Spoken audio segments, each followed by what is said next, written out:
I'm Peter Whitmore, 73, and what I'm going to lay out for you in the next few minutes, I wish somebody had grabbed me by the collar and forced me to hear when I was younger.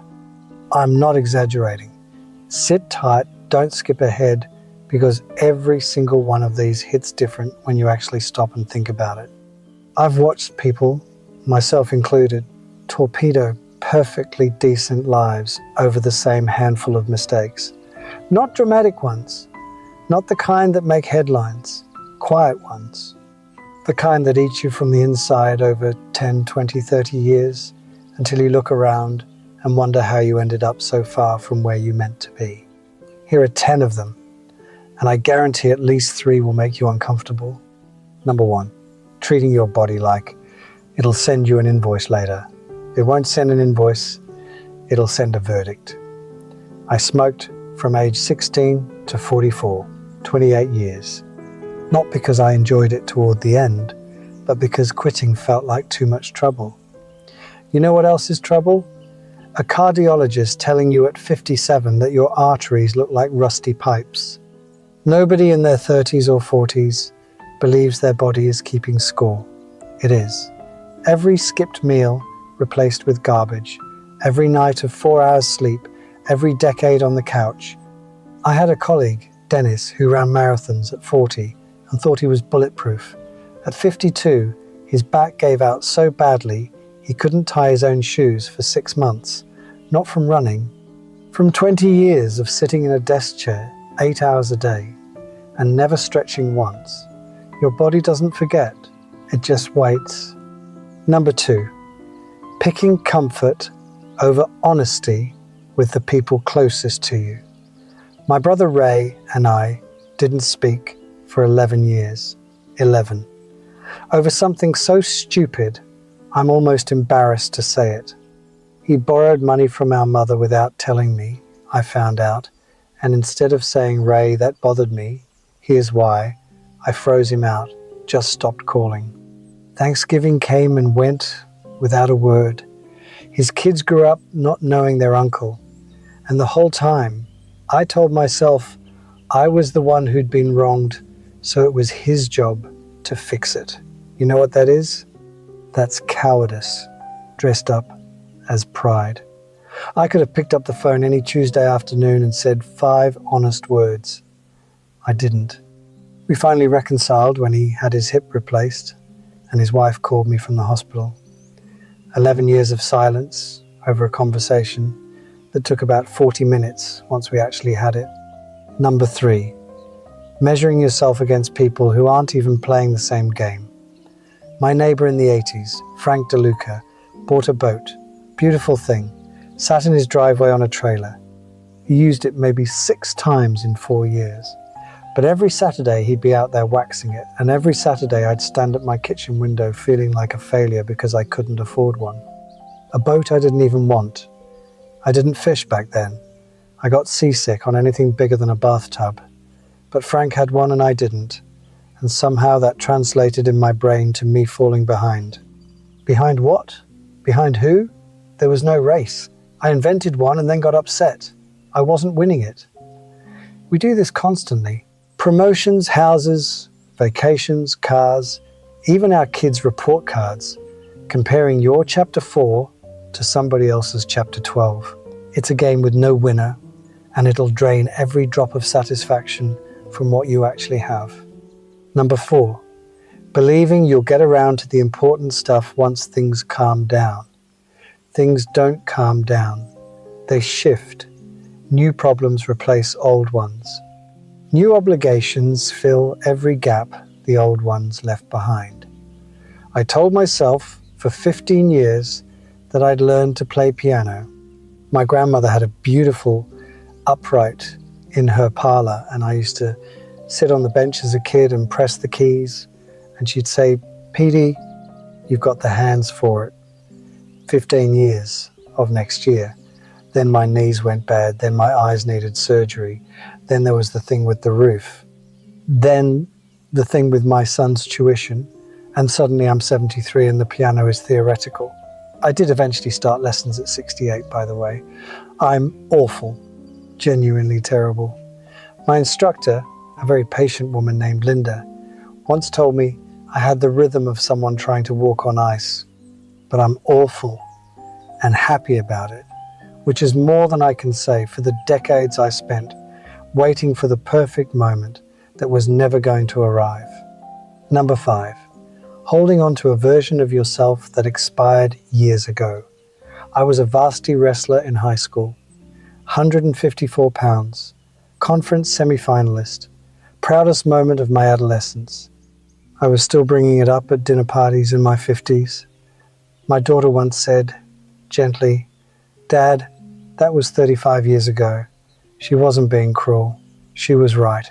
I'd been so attached to who I was at 17 that I hadn't bothered becoming anyone interesting since.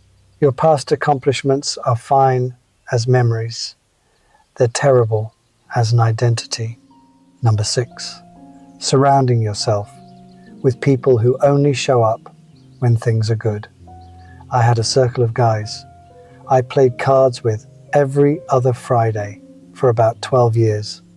Good times, plenty of laughs, a lot of cold beer and bad jokes. When my business partner cleaned out our shared account and disappeared to Arizona in '96, not one of them called. Not one. I'm not talking about grand gestures. I didn't need anyone to fix my problems. I mean a simple, "Pete, you all right? You need anything?" Nothing. Silence. The following Friday, cards resumed like nothing happened, and when I brought it up, trying to be casual about it, one of them said, "We figured you'd rather not talk about it."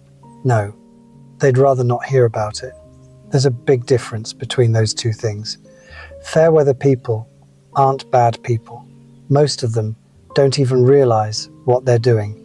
But building your entire social world around them is like constructing a house with no foundation. Everything looks fine until the first real storm, and then you're standing in rubble wondering why nothing held. Number 7, letting resentment become your default setting. After my business partner vanished with the money, I carried that rage around like a backpack full of rocks. For years, I'd bring it up unprompted. At barbecues, at family dinners, at the dentist's office. My wife at the time, Susan, finally said to me, "Peter, you're giving that man free rent in your head, and he's not even paying utilities." She was right. Resentment doesn't punish the person who wronged you. It just poisons your own days. I'm not telling you to forgive everyone who's ever hurt you.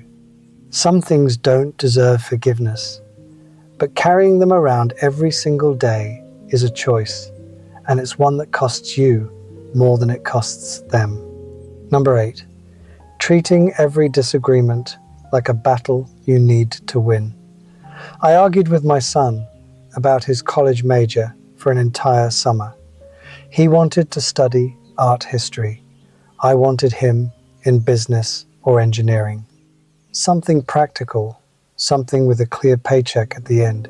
I made spreadsheets, pulled salary data, presented my case like a prosecutor going after a conviction. He listened politely, nodded, and enrolled in art history anyway. Graduated, worked at a museum for 8 years, now runs educational programming for a non-profit, and genuinely loves what he does every morning. Meanwhile, I spent a whole summer damaging our relationship, making him feel like his interests weren't valid over a decision that was never mine to make in the first place. Not every hill is worth dying on. Most hills aren't even worth climbing. Number 9, confusing being busy with being productive, or worse, with being valuable as a human being. I wore busyness like a medal for decades. 60-hour weeks, weekends at the office. Couldn't sit still on a Sunday afternoon without feeling guilty, like resting was something I hadn't earned yet. And for what? Half those hours were wasted motion. Meetings that should have been phone calls that should have been emails, tasks I insisted on doing myself because delegating felt like admitting I couldn't handle it. I was spinning my wheels at top speed and calling it progress. The busiest years of my life produced the least meaningful results. The years where I slowed down, made deliberate choices, actually paused and thought before acting. Those were the years things genuinely moved forward. Busyness is not the same as purpose, and it took me an embarrassingly long time to understand that. Number 10, waiting for some future version of your life to start being grateful for what's here right now. This one took me the longest to learn. I spent my 30s waiting for my 40s when I'd supposedly have more money. I spent my 40s waiting for my 50s when the kids would be grown and I'd finally have breathing room. Spent my 50s waiting for retirement, convinced that's when real life would begin. And when retirement finally came, I sat in my kitchen on the first Monday morning, coffee getting cold, staring at a calendar with nothing on it, and thought, now what? I'd been so focused on getting somewhere that I'd sleepwalked through the actual trip. Every stage of life has something in it worth noticing, not in a greeting card way, in a real, specific, ordinary way. The sound of your house when everyone's asleep, a meal that turned out better than expected, a Thursday when nothing went wrong and nobody needed anything from you. Those aren't small things, those are the actual substance of a life. We just don't recognize them because we're too busy scanning the horizon for something bigger that may never show up. Look, I'm not standing here pretending I've figured everything out. At 73, I'm still catching myself making half of these mistakes.